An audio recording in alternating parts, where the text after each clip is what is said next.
현재 대한민국에서 최고 인기 드라마는 뭘까요? 바로 이상한 변호사 우영우입니다. 천재적인 두뇌와 자폐 스펙트럼을 동시에 가진 신입 변호사 우영우의 대형 로펌 생존기를 그린 드라마입니다.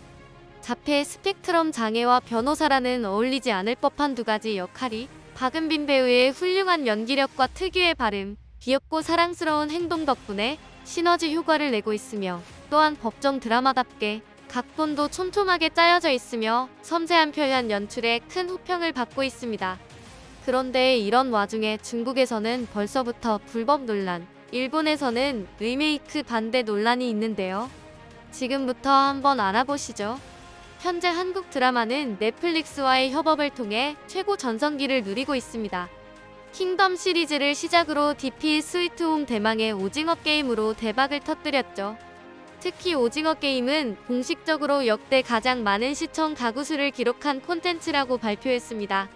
역대 한국의 모든 콘텐츠들 중 가장 흥행하고 널리 알려진 콘텐츠이자 오징어 게임의 대흥행은 인터넷이나 TV, 극장이 아닌 OTT가 전 세계적으로 부각된 문화적인 사건입니다.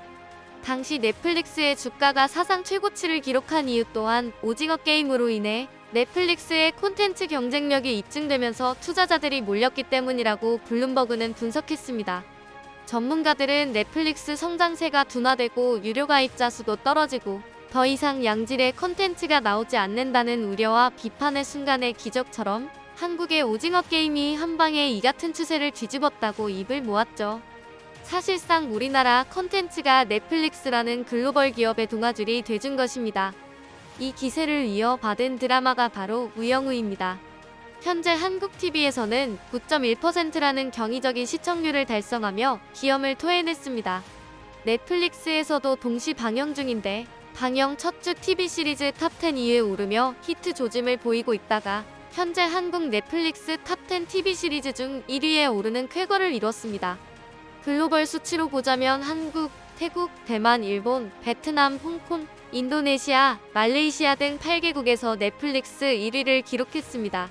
아직 방영 예정 중인 미국에서는 벌써부터 흥행 분위기를 타고 있어서 판권 계약을 통해 리메이크 제작에 계획 중이라고 합니다.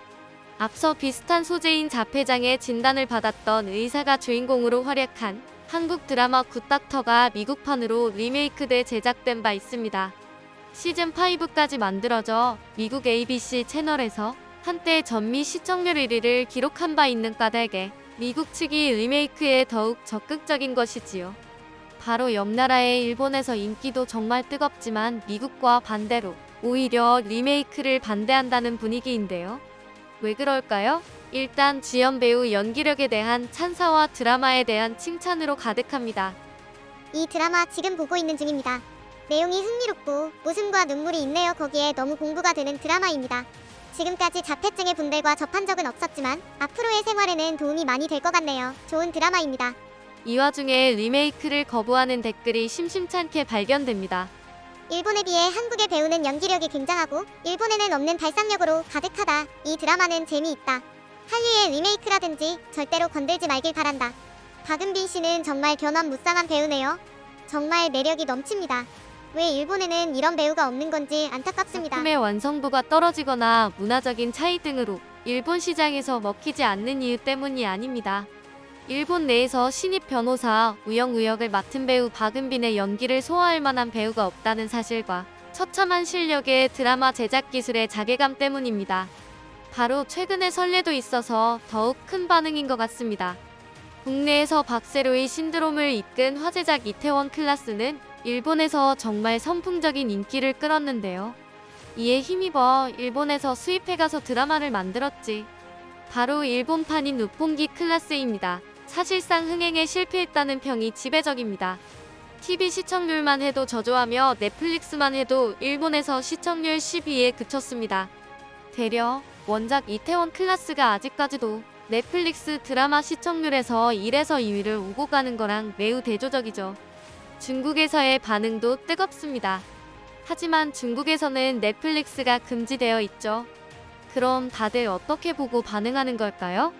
바로 상당수가 불법 사이트나 다운로드 등을 통한 시청으로 파악되고 있습니다. 실제 현지 검색 엔진 등에는 드라마 제목만 입력해도 관련 사이트를 쉽게 찾을 수 있죠.